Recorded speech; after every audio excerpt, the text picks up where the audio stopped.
So being a podcast guest is actually one of the best things you can do for your brand, but I personally believe that most podcast guests are terrible. And I can say this as somebody who's been hosting a show for over 6 years now. Like, I know what it takes to be a great podcast guest, and I know what it takes to prepare for interviews and all of that stuff. So today I want to explain to you how you can be a better guest so that you actually grow your brand when you're on these podcasts.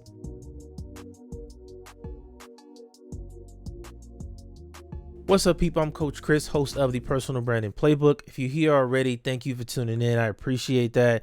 Go ahead and subscribe to the show, whether you're on YouTube or the podcast. You don't miss none of the content. Got a lot of great stuff coming. We're working on the Personal Branding Hall of Fame. I'm super excited for that. That's going to be an amazing series I'll be doing over the next few months. So make sure you subscribe so you don't miss that. Also, get the Personal Branding Playbook, the playbook on personal branding.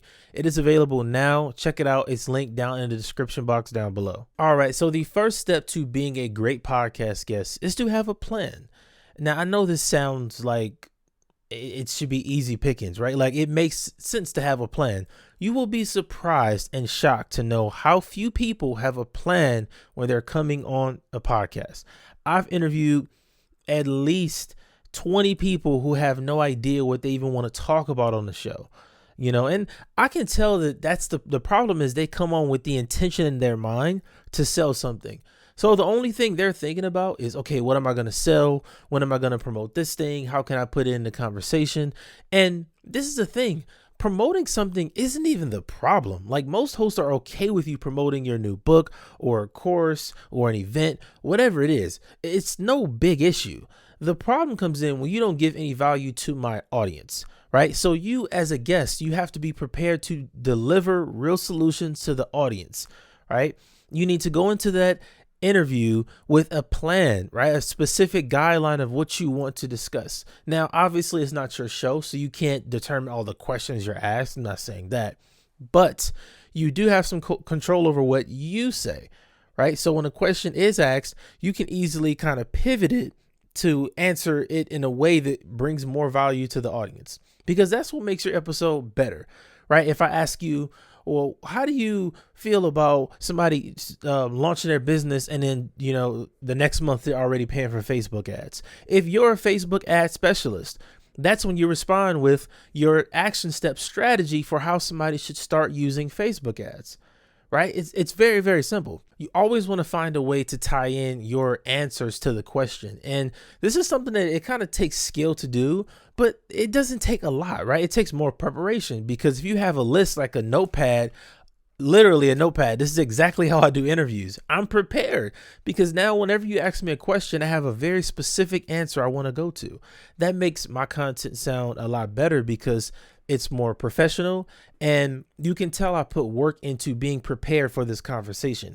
I didn't just show up like, hey, I'm here for the interview, let's talk.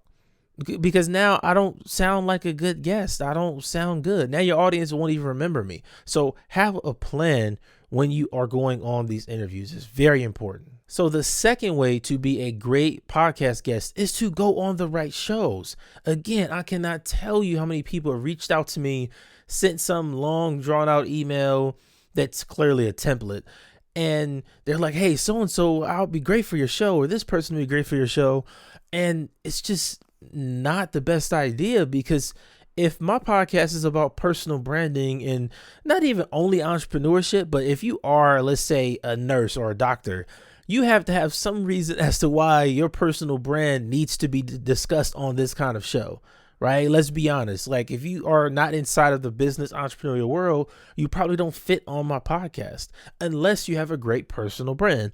Now, if you just written a book and, you're a new health coach, I don't think you necessarily need to be on the show yet. You're not there yet, and again, this isn't to knock anybody or attack anybody. It's just, you have to work to get to that point, right? And if you're a health expert and you just wrote your first health book, you should be focused on getting on health podcasts or fitness or nutrition or whatever it is, even mindset.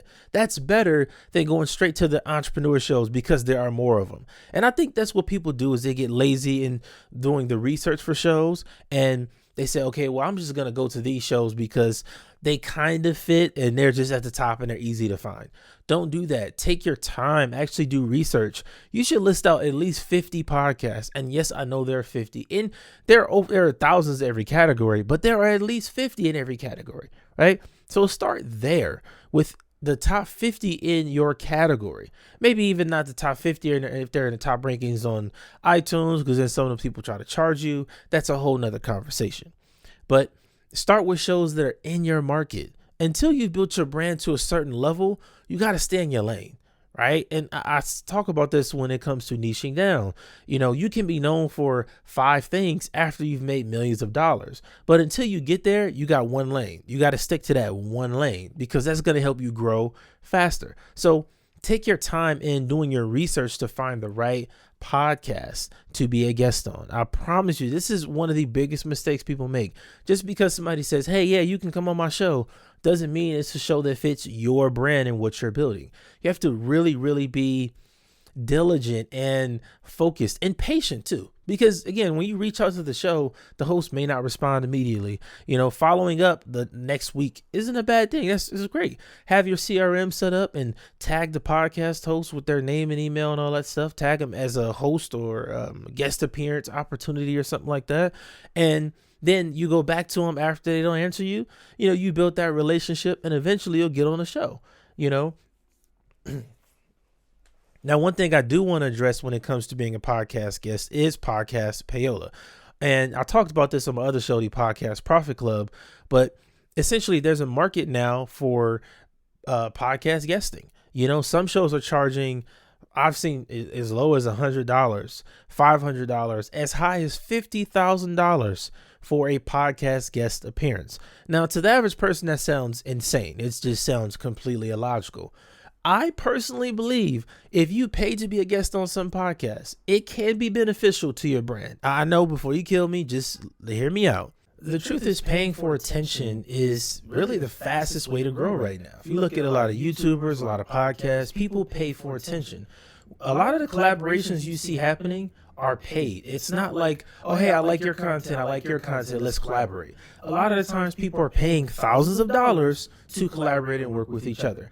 I'm not here to judge anybody. I personally think it's a good idea. Depending on where you are with your brand, it could be a great investment. If you've been putting in work and you have a ton of resources and tools that can help people, if you have laid the foundation, you've served a lot of people, whatever that is, that's great. I think if you put in the work, and you want to just get to the top a little faster, and I wouldn't even say it's faster because really you have only 2 choices when it comes to growing your brand. Either you spend time to grow and you put in that work with content over the years. Like people that have millions of subscribers on YouTube, they put in years of work, right? Nothing wrong with that. Now you can pay, right? You can pay to go on bigger platforms that'll grow your platform faster. So it's really not even a big discussion. It comes down to, do you want to use your time to get there, or would you rather just spend money?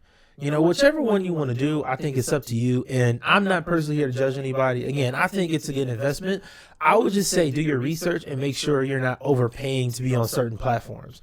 If you're going on a podcast that has 5,000 downloads an episode and they tell you, hey, we're going to need $10,000, you should laugh at that and walk away. Like that, there's no way there should be a conversation after that, right? It all comes down to, what is it worth to you, and what are you willing to invest? So the last step to being an amazing podcast guest is to market your interviews.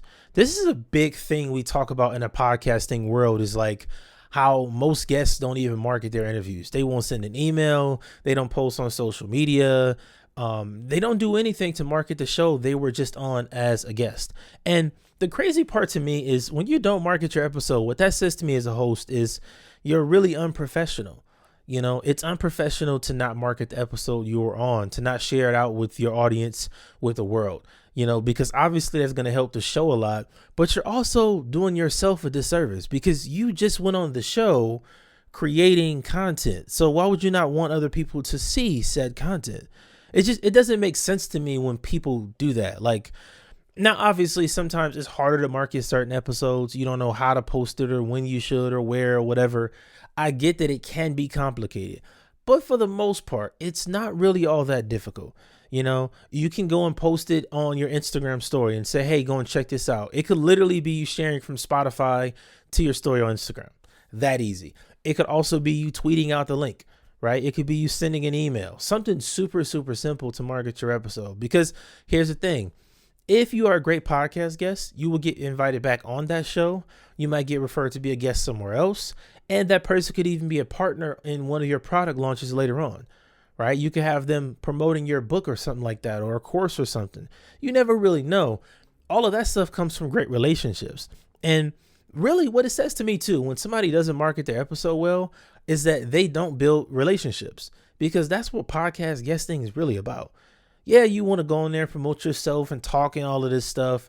But the most important thing is to build a relationship with somebody. Like actually know who they are, know their name, know their face, know details about them, because if we connect through the DMs on LinkedIn or Instagram or Twitter or whatever, that has a certain impact, but if we talk for an hour, right, on video, you see me, I see you, it's a different conversation there. It's a different energy that we have because we're connected here facially, right?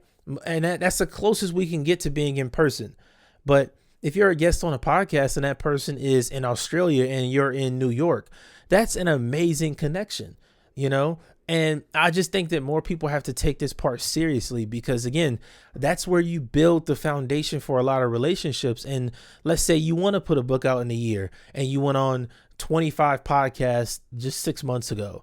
Now, if you have all the names and emails of those people, you can go back to them and bring them on your new show, or you can start marketing. It's so many different things you can do when you build the relationships correctly. So that's another thing you need to be a great podcast guest. So I hope you learned exactly what you need to be a great guest on podcasts. Now, I do want to let you know, I explain this more thoroughly. I give you an entire template for setting up your plan, having your content ready, and how to find shows. I give you a whole script. All of that is available in the playbook on personal branding. Yes, the personal branding playbook, my new ebook, is finally out. You can check it out in the description below. Go and get a copy. I'm telling you, it's going to explain the top 4 ways to build your personal brand right now and start making money being who you are. So thank you for being here. Thank you for tuning in. Make sure you go and get your copy of the book now. Oh, and shout me out on Twitter. If you're on Twitter or Instagram, follow us, Personal Branding Playbook. I'm on Twitter at @thecoachchris_. Ask me any questions you have, anything like that. I'll see you next time. Until then, I'm Coach Chris. Your greatness awaits.